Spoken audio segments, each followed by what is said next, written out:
What if Virginia's beginning is not Jamestown at all, just the last thin page of a much older book? Beneath quiet farm fields, blackwater swamps, and riverbanks that look ordinary, there are traces of capitals that vanished, communities that refuse to be recorded, chambers sealed under the birthplace of English America, and earthworks erased so completely that only technology can see their scars. Who built them? Why did they leave? And what does it mean when the structure survives, but the meaning does not? If these mysteries are real, then the greatest secret in Virginia may be how much we've forgotten. Virginia is usually introduced to the world through a single doorway. Jamestown, 1607. A shoreline outpost, a wooden fort, a fragile experiment that became a national origin story. But the land does not begin where the textbooks begin.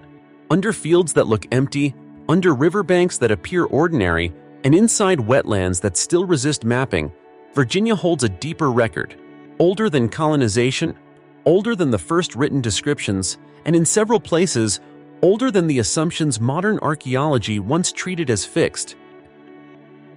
The problem is not a lack of evidence. The problem is survival. Wood decays, shorelines shift, floodplains rewrite their own maps. Entire earthworks can be plowed flat, regraded, or submerged behind reservoirs. In places where the ground is waterlogged, preservation can be unexpectedly good, yet access becomes nearly impossible. In places where the land is easy to farm and develop, the past is often erased quickly and quietly, without a single dramatic event to mark the loss. That is why Virginia's most unsettling mysteries share a common shape. Structure remains, but context disappears. A capital can be rediscovered and still leave unanswered questions about why it was abandoned. A swamp can preserve evidence of human life for generations and still conceal the scale of those communities. Subsurface scans can reveal chambers beneath famous ruins and still offer no definitive explanation for what they were built to do. Even when technology detects patterns, subtle rises, soil discolorations, geometric anomalies, the human meaning behind them often stays out of reach. There is a temptation, when confronted with gaps like these, to fill them with certainty, to claim secret orders, lost civilizations, forbidden knowledge. But the strongest approach is more disciplined. The responsible question is not, what story is most exciting? It is, what story is most defensible? And when the defensible story remains incomplete, the honest conclusion is not disappointment, it is humility.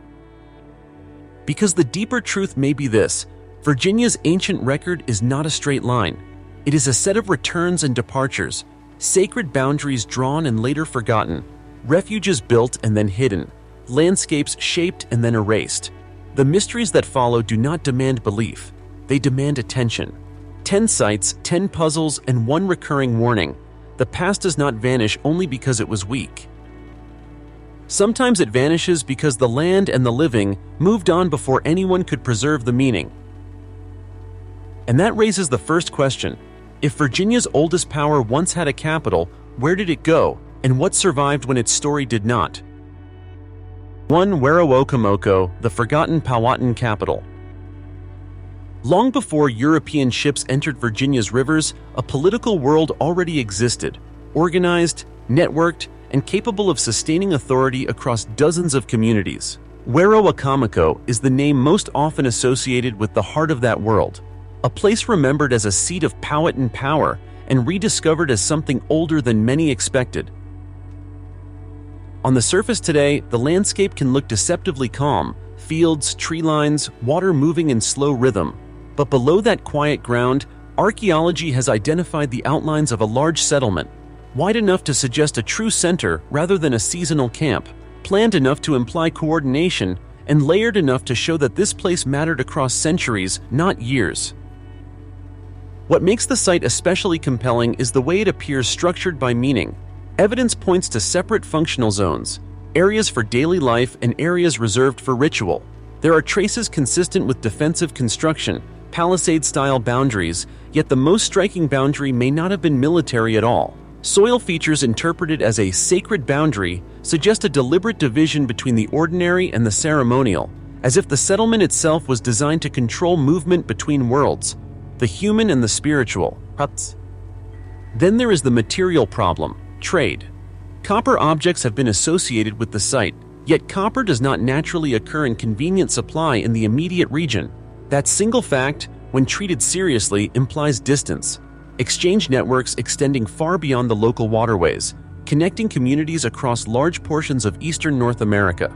The copper also appears less like simple utility and more like status and offering. Thin worked pieces, shaped with care, placed in contexts that suggest ceremony rather than convenience. Werowocomoco, in other words, does not support the stereotype of isolated villages living without complex coordination. It suggests a capital with religious authority, political negotiation, and long-distance relationships, an indigenous center of gravity that existed before Jamestown rewrote the map. And yet the central question remains unanswered. Why did it fade? Was the shift driven by environmental pressure, rising water, flooding, shoreline change? Was it strategic, power relocated as leadership changed? Or was it spiritual, abandonment as ritual tradition, not collapse? The most unsettling possibility is the simplest. The abandonment did not require catastrophe.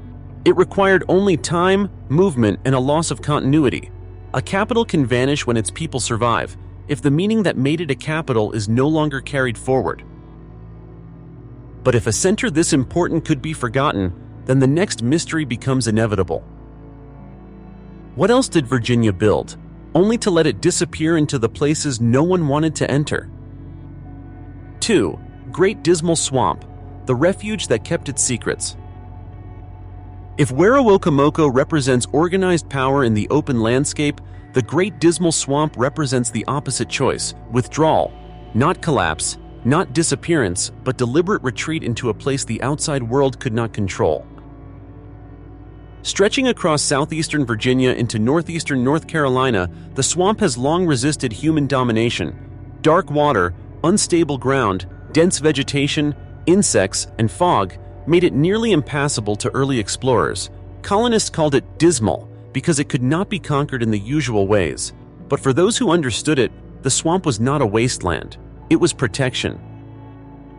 Archaeological evidence suggests that indigenous groups lived around the swamp's edges, and in some cases deep within it, for thousands of years. They hunted, fished, and built raised dwellings on hummocks, small islands of firm ground surrounded by water and peat. These were not temporary shelters. They were adapted homes in a hostile environment. Then, beginning in the 1600s, the swamp took on a second, more politically charged role. As colonial expansion intensified, the Great Dismal Swamp became a refuge for people escaping control. Displaced Native Americans, runaway enslaved individuals, and later free black communities. Over time, these groups formed maroon settlements, self-sustaining societies hidden beyond the reach of law, taxation, and surveillance. What makes these settlements exceptional is not that they existed, but how long they endured. Archaeological excavations have uncovered tools, ceramics, hearths, and remnants of log structures built on elevated ground, evidence that communities survived here for generations, in some cases from the 1600s into the 1800s. These were not short-term camps. They were lived-in landscapes with internal knowledge systems: where to plant, where to fish, how to move silently, and how to vanish when necessary. But the deeper mystery lies beneath even these layers. In some locations, evidence of human presence predates the Maroons by centuries or millennia. Buried fire pits, older pottery fragments, and disturbed soil patterns that suggest earlier occupation. Who these earlier inhabitants were and why they chose the swamp remains unresolved. Local traditions complicate the picture further. Stories persist of strange lights over the water, distant drumming, and voices in the fog. Science offers explanations: swamp gas, sound distortion, optical effects, but the persistence of these accounts reflects something more durable than superstition. For descendant communities, the swamp is remembered as a living boundary between worlds, a place where the land itself guards what was entrusted to it. The Great Dismal Swamp does not present ruins to admire. It presents resistance. It asks a different historical question: not what was built, but what was intentionally hidden. And if entire communities chose invisibility over survival on record, the next question is unavoidable. What happens when history is not hidden by choice, but sealed beneath its own foundations? 3. Jamestown Island, sealed cavities beneath the birthplace. Jamestown is meant to feel familiar. A reconstructed church, orderly walkways, interpretive signs, and the calm surface of the James River. It is presented as the beginning, fragile, documented, studied in detail. And yet, beneath that carefully managed landscape, the ground tells a quieter and more troubling story. During modern archaeological work, subsurface imaging revealed voids beneath parts of the island, rectangular cavities that do not align neatly with known wells, cellars, or natural sinkholes. Some appear lined with timber or brick, others seem deliberately sealed. A few show signs of alignment as if more than one chamber was planned as part of a system rather than an isolated feature. The immediate explanations are practical. Early colonists faced flooding, disease, siege, and scarcity. Underground spaces could have served as storage, cold rooms, or shelters during attack. Over time, later conflicts, the Revolutionary War, the Civil War, may have repurposed or altered earlier structures. In a landscape repeatedly occupied, reused, and reshaped, overlap is inevitable. But the problem is not that explanations exist. The problem is that documentation does not. Jamestown's written record is unusually extensive for an early colonial site, yet it offers no clear account of chambers matching what the scans suggest. Even brief references, phrases about deep places or buried storage, remain vague and insufficient to explain the size, placement, and apparent intentionality of some of these voids. That absence has fueled alternative interpretations. A small group of researchers and historians point to the intellectual climate of the early 1600s. Some founders and backers of the colony were immersed in esoteric traditions, ideas that blended faith, symbolism, geometry, and secrecy. Jamestown, in this view, was not only an economic experiment, but a spiritual one, a controlled environment where belief, power, and knowledge could be shaped from the ground up. From that perspective, sealed chambers take on a different tone, not proof of hidden orders or forbidden rituals, but evidence that not everything was meant to be visible, that some spaces were constructed for functions that did not require public explanation, or that were later abandoned and deliberately closed as conditions changed. Today, preservation rules prevent deep excavation in most of these areas. The chambers remain largely untouched, their contents unknown. They are recorded as anomalies, cataloged carefully, and left in place, silent beneath one of the most narrated sites in American history. Jamestown teaches an uncomfortable lesson. Even where history is well documented, it is not complete.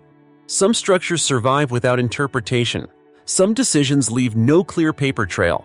And sometimes, the most unsettling questions lie not in what was lost, but in what remains sealed. If even the birthplace of English America contains unanswered spaces beneath its foundations, then the next mystery shifts away from secrecy and toward erasure. What happens when entire structures once visible on the land vanish so completely that memory itself has to be reconstructed? 4. Roanoke River Basin, the vanished ghost mounds. Along the bends of the Roanoke River, early settlers described a landscape that no longer exists. They wrote of raised earthworks, rounded mounds arranged with intention, some rising high enough to be unmistakably artificial. These were not rumors or myths. They were observed, recorded, and mapped. And then, within a few generations, they were gone. The Roanoke River Basin sits in a zone of constant transformation. Flooding reshapes banks, sediment shifts, channels migrate. But the disappearance of the mounds cannot be explained by nature alone. Agriculture flattened the land. Soil was regraded. Dams altered water levels and submerged entire valleys. What had once been prominent features of the landscape were slowly erased, not by catastrophe but by routine development. By the late 19th and early 20th centuries, references to the mounds became fragmented. Journals mentioned arrowheads and pottery fragments turning up after heavy rains. Surveyors noted darkened soil and charcoal layers where no natural fire should have burned. But the structures themselves were no longer visible. To later generations, the idea that ceremonial or burial mounds had once stood there began to sound like exaggeration. This is where the term ghost mounds takes on its real meaning. They are not ghostly because of superstition. They are ghostly because they existed and then slipped out of collective memory. Without visible landmarks, stories faded. Without stories, meaning vanished. All that remained were scattered artifacts divorced from context. Archaeologists have long debated who built these mounds. Some suggest connections to Mississippian mound-building traditions, which would imply trade, migration, or cultural influence extending deep into Virginia. Others point to stylistic differences, subtle variations in layout and material that hint at a local tradition now almost entirely lost. Modern technology has reopened the question. Aerial surveys, satellite imagery, and LiDAR scanning have revealed faint geometric anomalies beneath fields and forests, circular rises, aligned soil discolorations, patterns inconsistent with natural processes. They are not definitive proof of intact mounds, but they suggest that parts of these sites may still survive below the surface, sealed by time rather than destroyed. For descendant communities, the loss is more than academic. These river corridors were not empty spaces. They were lived landscapes, shaped by ceremony, burial, and memory. Standing on the riverbank today, it is difficult to imagine the earth rising into sacred forms. And that difficulty is the point. The Roanoke Mounds remind us that history does not always disappear because it was insignificant. Sometimes it disappears because it was inconvenient, reshaped to serve new needs, until only traces remain for those willing to look beneath the surface. If earthworks tall enough to dominate a river valley can vanish almost without notice, the next mystery becomes even more fragile. What happens when meaning was never written down at all, only painted briefly onto stone? 5. Paint Lick Mountain, red symbols without a voice. Paint Lick Mountain rises quietly in western Virginia, its slopes unremarkable to anyone passing by. There are no monuments, no visitor centers, no dramatic ruins. And yet, on sections of exposed stone, traces of red pigment remain.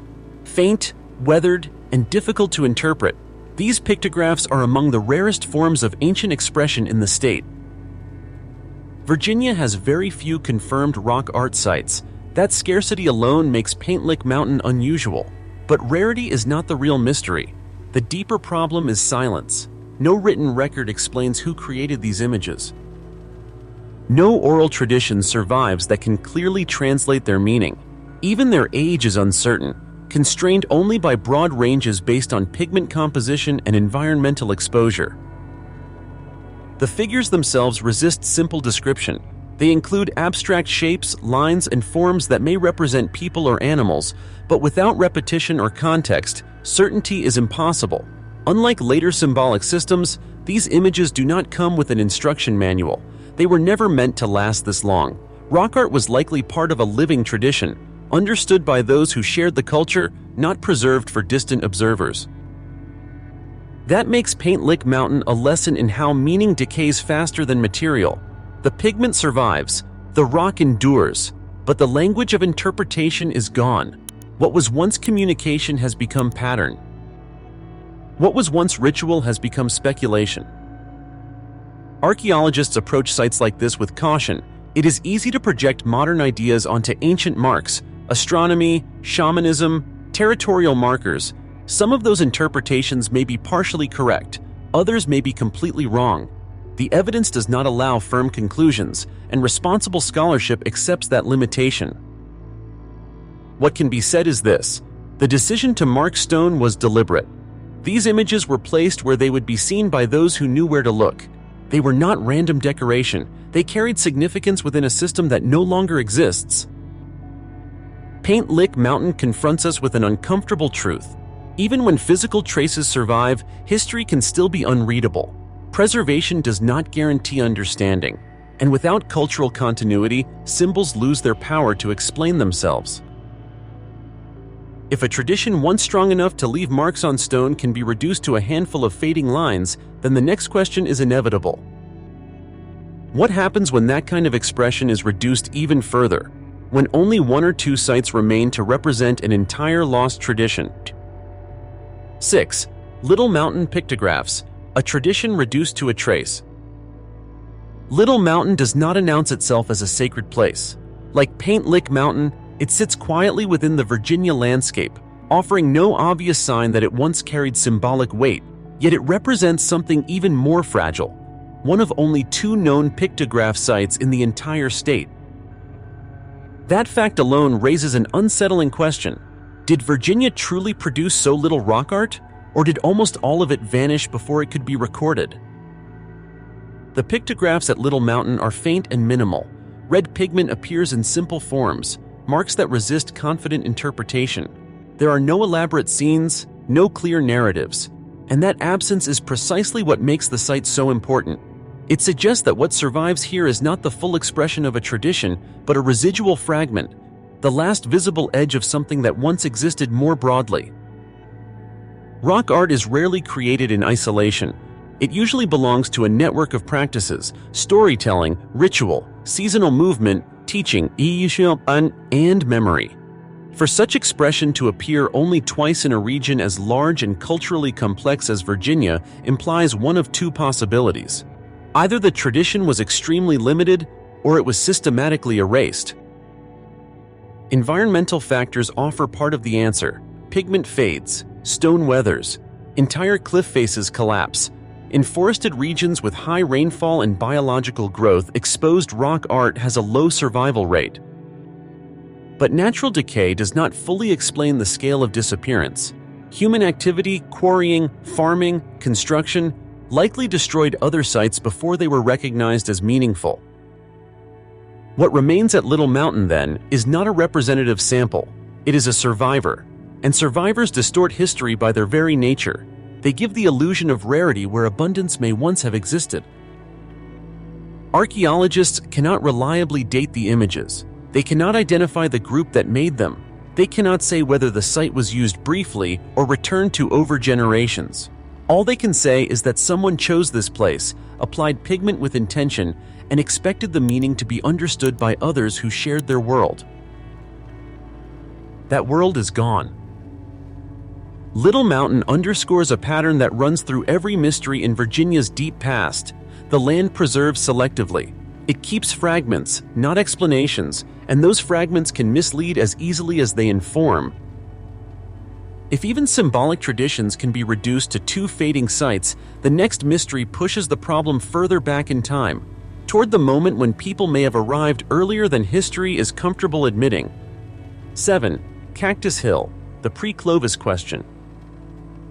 For decades, the story of the first people in North America was anchored to a single idea: Clovis. Stone tools, distinctive points, and a timeline that placed human arrival around 13,000 years ago. It was a clean model, easy to teach, difficult to challenge. Cactus Hill unsettles that simplicity. Located near the Nottoway River, the site contains multiple occupational layers.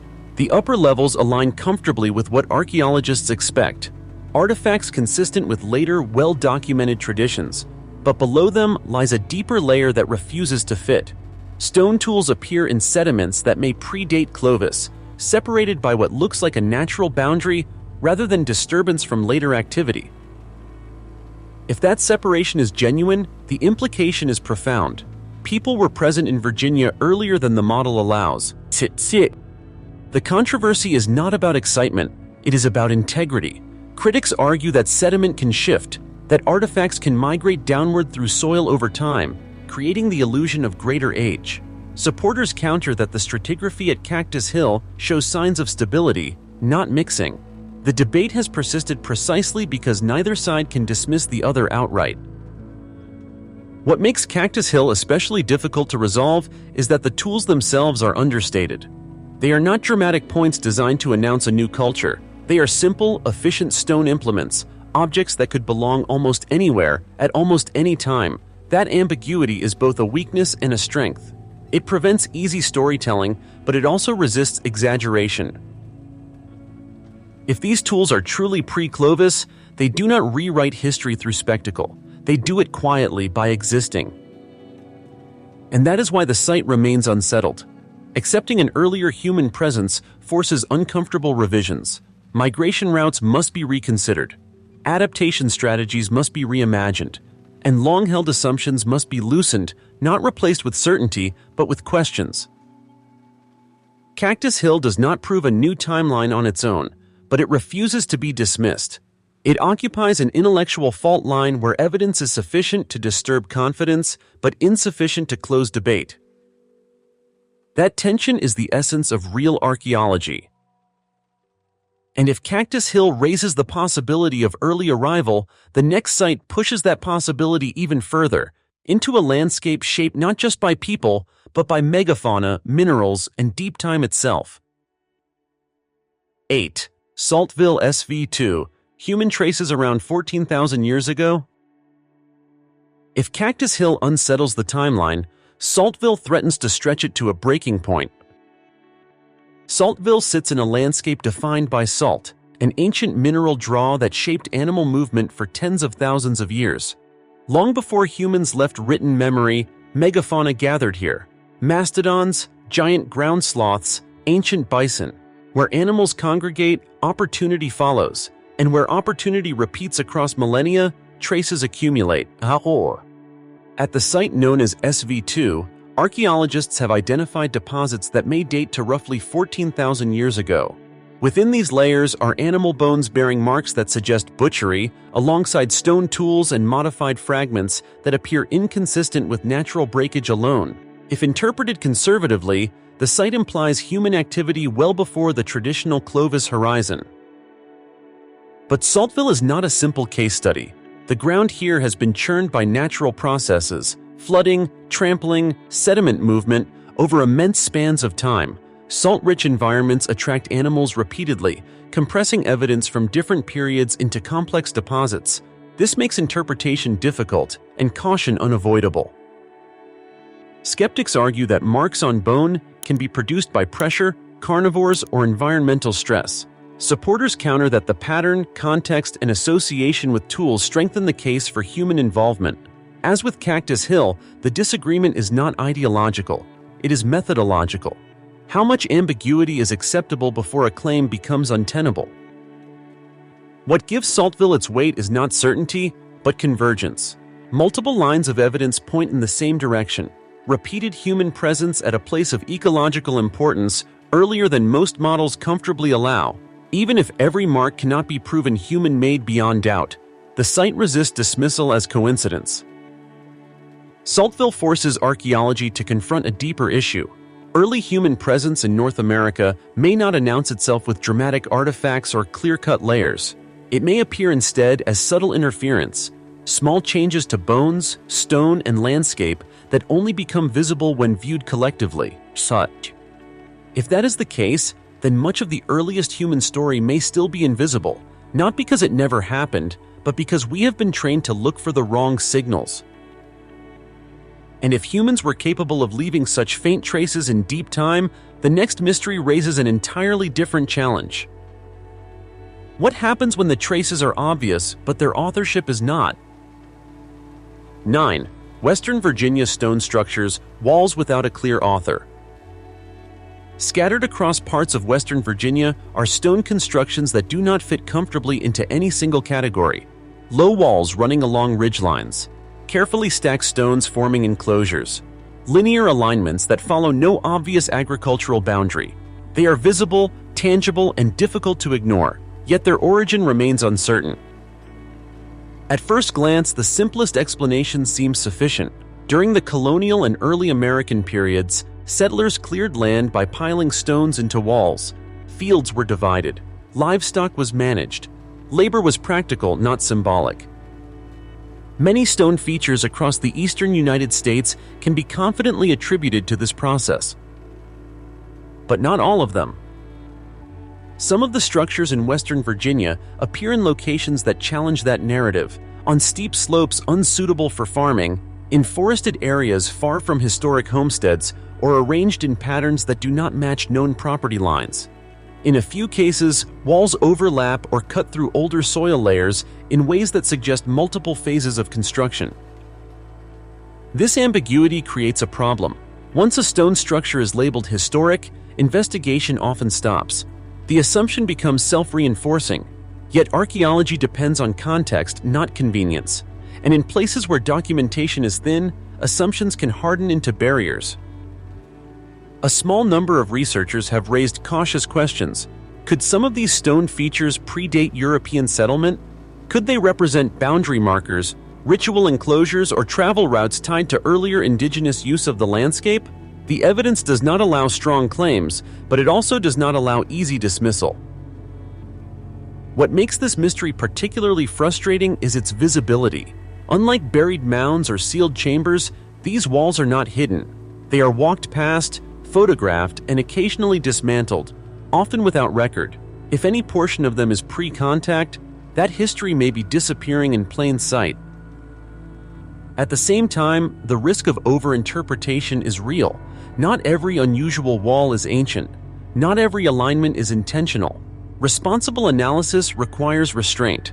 The question is not whether these structures prove a lost civilization. They do not.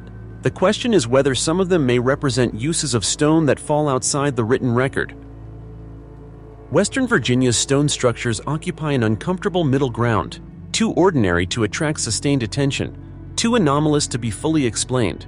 They stand as reminders that archaeology often struggles most with features that look familiar but may not be. If authorship is uncertain here, the final mystery shifts the focus again, away from walls and tools and towards symbol. Because sometimes a single image carved into stone can raise more questions than an entire settlement. 10. Snake Rock, the river's hidden symbol. Along the Rappahannock River, where water levels rise and fall with seasonal rhythm, there is a stone marked by a single, persistent image, a serpent. It is not elaborate, it does not overwhelm the eye, and yet, like many of Virginia's deepest mysteries, its power lies in what it refuses to explain. The serpent motif appears across many indigenous cultures in North America, often associated with water, fertility, renewal, danger, and the boundary between worlds. But symbols do not carry universal meaning. They function within specific belief systems, and at Snake Rock, that system has not survived. The carving's location is not accidental. Positioned near the river, it exists in a landscape defined by motion, flooding, erosion, seasonal change. This alone suggests intention. Rivers were not merely resources, they were corridors, thresholds, and living entities within many native cosmologies. To place a symbol here was to engage with the river itself, not simply mark territory. Yet archaeology cannot say who carved it. No clear dating places it within a specific cultural horizon. No associated settlement anchors it to a known community. It stands alone, detached from context, like a sentence torn from a lost language. That isolation creates interpretive risk. It is tempting to attach meaning borrowed from elsewhere. Serpent equals water spirit or guardian or astronomical marker. Any of those interpretations may hold fragments of truth. None can be confirmed. Without continuity of tradition, symbolism becomes echo rather than voice. What Snake Rock demonstrates is the fragility of symbolic knowledge.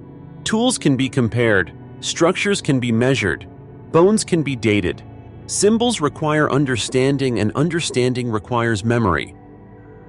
When that memory breaks, the symbol remains physically intact, but culturally opaque. In that sense, Snake Rock is not just a mystery of origin, it is a warning. Even the most carefully placed image can outlast the system that made it meaningful. The river continues to flow, the carving endures. But the story it once told no longer reaches us directly. And that brings Virginia's chain of mysteries to its quiet conclusion. From a forgotten capital to a hidden refuge, from sealed chambers to erased earthworks, from fading pigment to disputed timelines, uncertain walls, and finally a single carved symbol.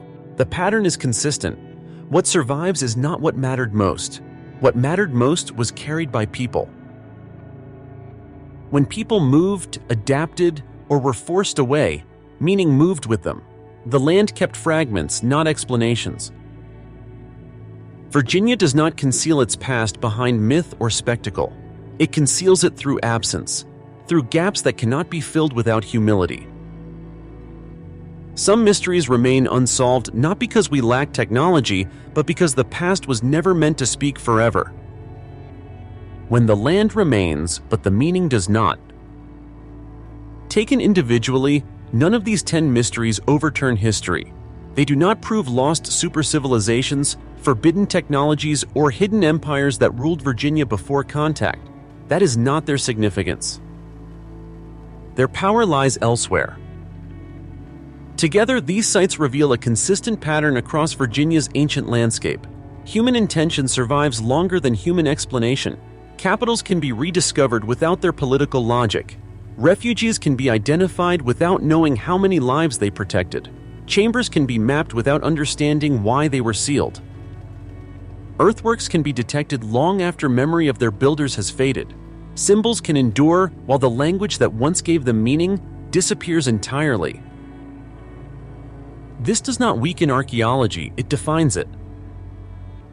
Virginia's past shows us that history is not a complete record. It is a reconstruction assembled from what the land allowed to survive. Floodplains erase, swamps conceal, farming flattens, preservation protects but also restricts. And across generations, meaning fades faster than wood, stone, pigment, or soil. What remains is not evidence of simplicity, but of restraint. Many of these places were not designed to endure forever. They mattered because they were used, returned to, respected, and then, at the appropriate moment, left behind. Knowledge was practiced, not archived. Power was exercised, not monumentalized. Belief was lived, not written. The modern instinct is to measure importance by permanence. Virginia's deep record suggests a different logic. Sophistication does not always accumulate. Sometimes it withdraws. Sometimes it relocates. Sometimes it dissolves deliberately when continuity breaks. That is why these mysteries feel unresolved, not because they failed, but because they were never meant to explain themselves to us. The danger is not that we ask difficult questions about the past. The danger is that we rush to answer them. Because once certainty replaces humility, we stop listening to what the land is still trying to say.